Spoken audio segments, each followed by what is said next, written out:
শিৱসাগৰৰ 185 বছৰ গৰকা বিদ্যালয়ত উৎসৱ বিদ্যাৰম্ভ কাৰ্যসূচী সম্পন্ন।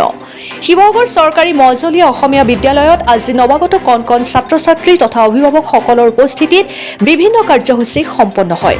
ষষ্ঠমান শ্ৰেণীৰ নৱাগত ছাত্ৰ-ছাত্ৰীসকলক উৎসাহিত কৰাৰ প্ৰয়াস।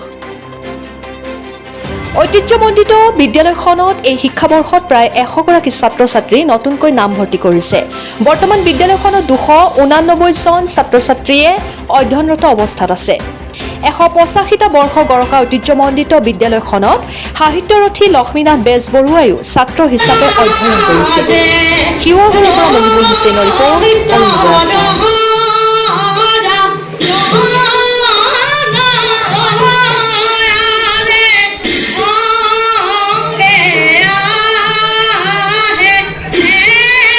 এইটো আজিৰ আমাৰ অনুষ্ঠানটো হৈছে উৎসৱ বিদ্যাৰম্ভ। চৰকাৰীভাৱে আমাক এই অনুষ্ঠান পালন কৰিবলৈ দিয়ে। প্ৰতি বছৰে আমি কৰি আছো। আজি প্ৰায় 3-4 বছৰ আমি এনেকৈ কৰি আহিছো। আমাৰ কাৰণে আজিৰ দিনটো আমাৰ কাৰণে বৰ শুভ দিন, কাৰণ কণ কণ ছাত্ৰ ছাত্ৰীসকল আহে। তেওঁলোকৰ মনত বহুত এটা উৎসাহ লৈ আহে। নতুন বিদ্যালয়খনলৈ আহিব, নতুন এটা জীৱন তেওঁলোকে আৰম্ভ কৰিব।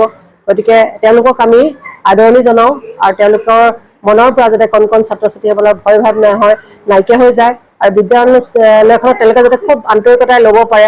শিক্ষক শিক্ষয়িত্ৰীসকলকো আজি তেওঁলোকে ভাল ধৰণে লগ পায় আৰু তেওঁলোকে যাতে আমাৰ মাজত সোমাব পাৰে, আমিও তেওঁলোকৰ মাজত সোমাব পাৰোঁ আৰু তেওঁলোকৰ যিখিনি প্ৰতিভা সেইখিনি আমি পোৱাৰ এটা সুবিধা পাওঁ। কাৰণ তেওঁলোকৰ অনুষ্ঠান থাকে, তেওঁলোকৰ মাজত কি কি আছে তেওঁলোকক আমি ইচ্ছানুযায়ী কৰিবলৈ দিওঁ। আমাৰ ছাত্ৰ ছাত্ৰীয়ে সেইখিনি প্ৰদৰ্শন কৰে আৰু তেওঁলোকৰ মাজত এটা বন্ধুত্ব ভাৱাপন্ন সম্পৰ্ক গঢ়ি উঠে।